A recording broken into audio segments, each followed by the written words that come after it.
La mémoire continue de tourner. Ce devait être une simple note d'écoute pour le dimanche, une sélection de morceaux pour laisser la fin du week-end glisser doucement. Mais alors que le soleil déclinait et que le dimanche s'effaçait au profit du lundi, le langage de mon cœur a changé, shifté comme on dit.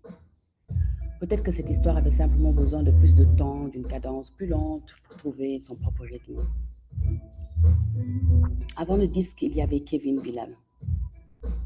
Il n'était pas seulement producteur, c'était un chercheur, un homme qui habitait les interstices microscopiques entre les sons. Il pouvait capter 3 secondes d'un vieux vinyle obscur et y entendre un futur qui n'existait pas encore. C'est ouf. Dans notre monde, la musique ne faisait pas que de jouer, en fait. Elle était l'air que nous respirions. À la maison, les disques tournaient sans relâche dans notre studio. Les rythmes se répétaient inlassablement et nos nuits étaient souvent bercées par cette danse hypnotique pendant que je me plongeais dans mes révisions pour les examens de la fac.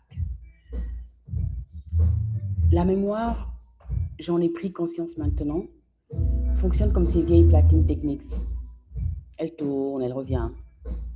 Elle saisit un fragment déchiqueté de 1998, le dépose sur le silence de 2026, comme ça.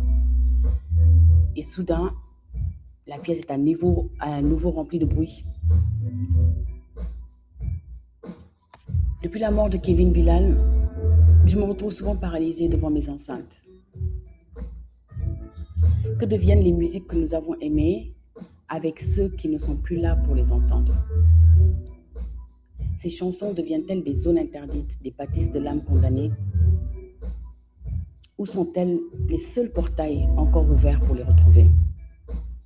Nous avons vécu une vie qui se mesurait en concert et en bac à disques. Ensemble, à Paris, nous avons poursuivi les basses lourdes de The Roots, la sagesse ludique de la Soul, la poésie brute de Nas et Mobb Deep. Le hip-hop était notre géographie. Il était dans l'air humide des clubs, dans le sanctuaire encombré de notre studio à la maison et sur les pavés de Cambronne. Dans ce quartier, les bruits semblaient infinis. Kevin travaillait sur sa MPC, chassant le sample parfait, tandis que j'étais là, dans un coin, à simplement écouter, le regardant sculpter de l'art à partir du vide.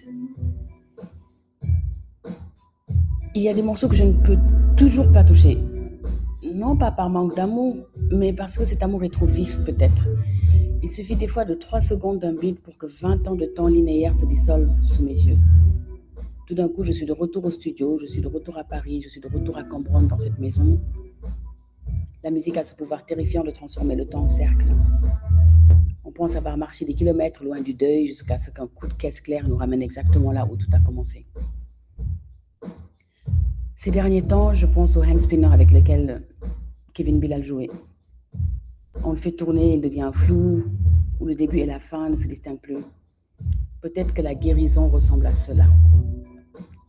J'apprends à laisser le disque tourner sans tressaillir quand l'aiguille tombe sous le souvenir de nous. J'essaie de laisser une chanson cesser d'être la preuve d'une absence pour qu'elle devienne la preuve d'une présence. La preuve que nous étions là, que nous avons vécu et que c'était beau. Alors cette semaine, voici 11 morceaux pour vous. Ils sont mon chemin de mémoire. Après toutes ces années, le commencement et la fin se sont retrouvés. Kevin Bilal est au début de la chanson. Et il est là quand le fade-out commence. In fact, la musique ne s'est jamais arrêtée. Et la mémoire continue de tourner.